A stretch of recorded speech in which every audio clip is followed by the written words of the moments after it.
Assalamualaikum warahmatullahi wabarakatuh. Alhamdulillahirabbil alamin wassalatu wassalamu ala asyrafil anbiya'i wal mursalin sayyidina Muhammadin wa ala alihi wa sahbihi ajma'in. Subhanaka la ilma lana illa ma 'allamtana innaka antal alimul hakim. Amma ba'd. Hadirin hadirat jamaah salat maghrib Masjid Al-Qadar rahimakumullah. Semoga kita semua senantiasa diberikan rahmat oleh Allah Subhanahu wa taala. Amin amin ya rabbal alamin. Hadirin rahimakumullah, setiap perjuangan itu selalu ada tantangan. Setiap perjuangan itu pasti ada rintangan. Dalam hal ini, tantangan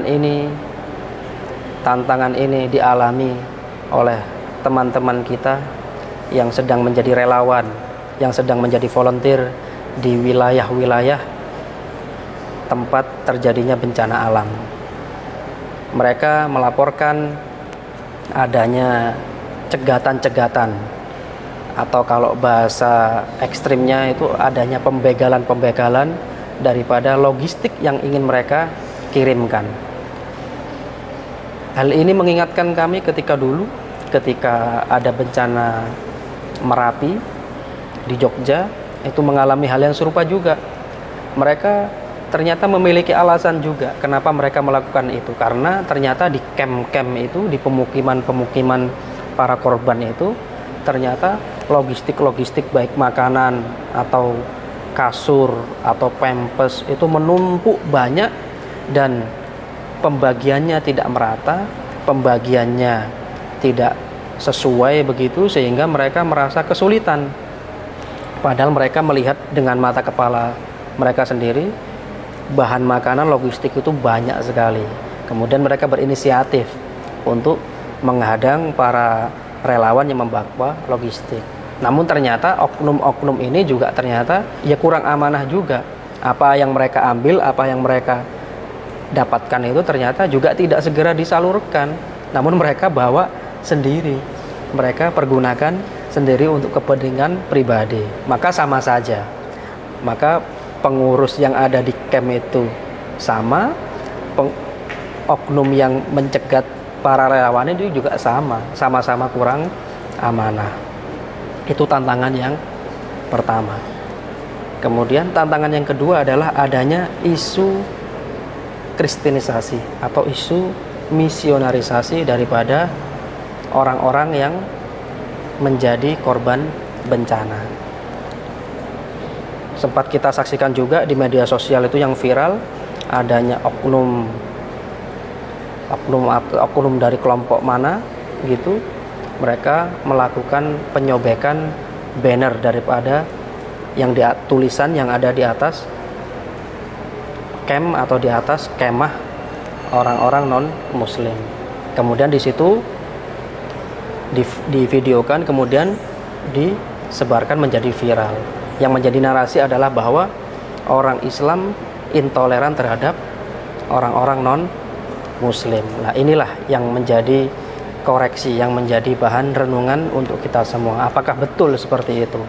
Kemudian yang menjadi isu yang menyebar adalah apakah hanya orang Islam saja yang boleh, yang memiliki wewenang untuk memberikan bantuan kepada orang-orang yang membutuhkan, atau hanya orang muslim saja yang memiliki rasa kemanusiaan yang tinggi terhadap orang-orang yang mendapatkan musibah, entah itu orang yang muslim atau orang-orang non muslim.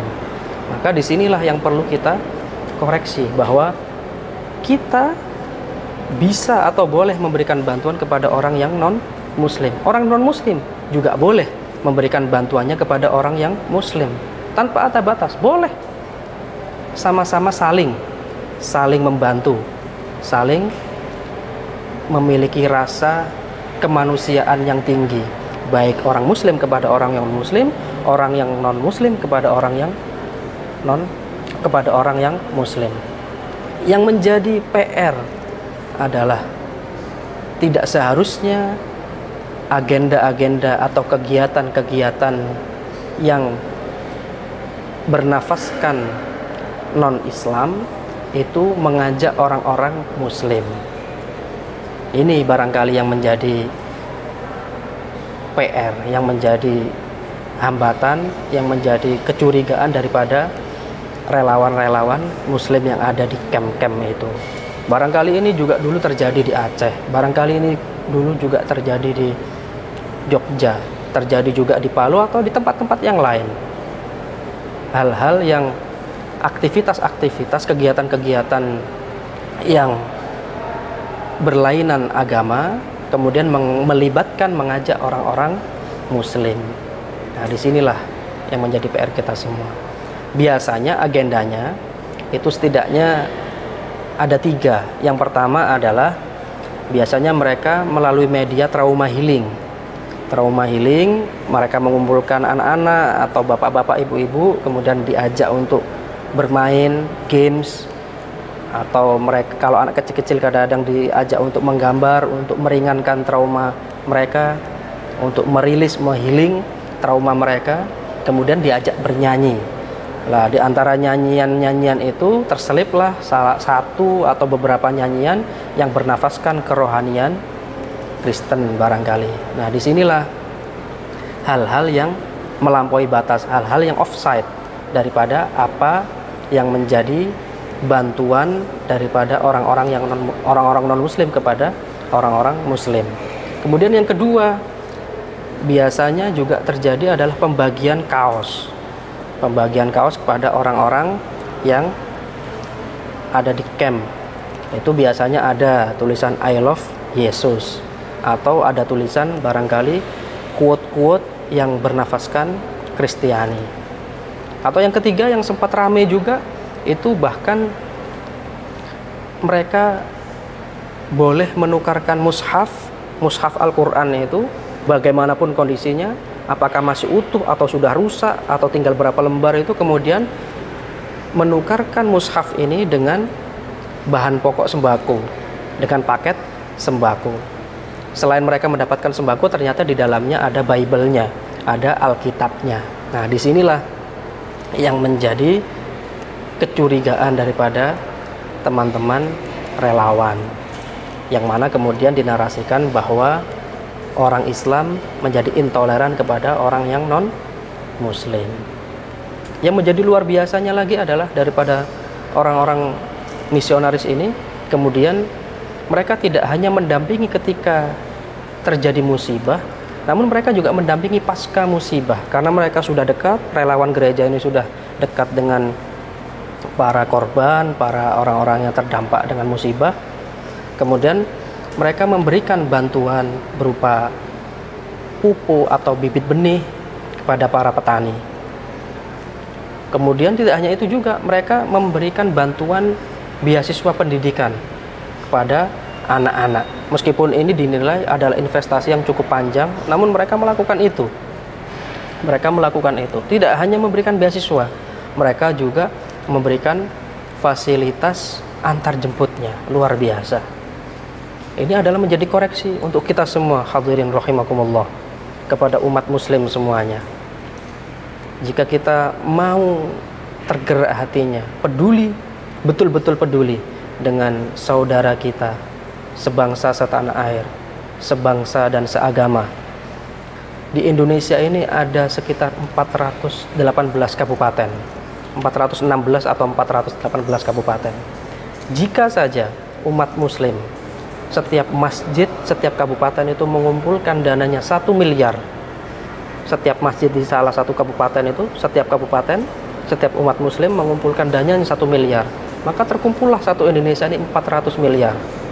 Insya Allah itu cukup untuk memberikan bantuan kepada saudara-saudara sesama muslim, bahkan orang-orang yang non muslim. Inilah yang barangkali luput, kurang menjadi perhatian kita sebagai umat muslim kepada saudara-saudara kita, sehingga kita seringkali kecolongan daripada teman-teman kita yang di sebelah. Barangkali ada yang nyeletuk, wah itu salah mereka, berarti imannya kurang kuat. Padahal hal yang paling fundamental daripada diri kita adalah isi perutnya. Kalau perutnya masih kosong, maka apapun bisa terjadi. Maka disinilah kita hendaknya lebih peduli lebih care kepada saudara-saudara kita, tetangga kita, kanan kiri, apakah ada yang masih belum makan, bagaimana ngajinya, bagaimana sekolahnya, bagaimana kehidupannya. Sebisa mungkin kita bantu. Terlebih sudah ada ribuan, puluhan ribu masjid di Indonesia ini. Jika kita kompak, maka insya Allah tidak akan terjadi kristenisasi di wilayah-wilayah atau di daerah-daerah itu. Bahkan ini sudah menjadi kesepakatan di konferensi meja bundar di tahun 1976 itu, bahwa apa yang dilakukan oleh oknum-oknum gereja. Kenapa saya katakan oknum? Karena tidak semua gereja melakukan ini. Ini hanyalah oknum-oknum atau lembaga-lembaga daripada misionaris untuk melakukan misi-misi kristenisasi. Yang menjadi aneh adalah mengapa mereka melakukan ini, deislamisasi di wilayah-wilayah Islam. Kenapa mereka tidak melakukan dekristenisasi di wilayah-wilayah barat atau di wilayah-wilayah yang memang banyak penduduk Kristennya? Bahkan di Amerika saja banyak sekali homeless. Homeless itu orang yang tuna wisma, orang yang tidak memiliki rumah. Bahkan pemerintah Amerika itu menyediakan parkiran yang sudah ada itu kemudian dijadikan camp-camp, dijadikan rumah mereka.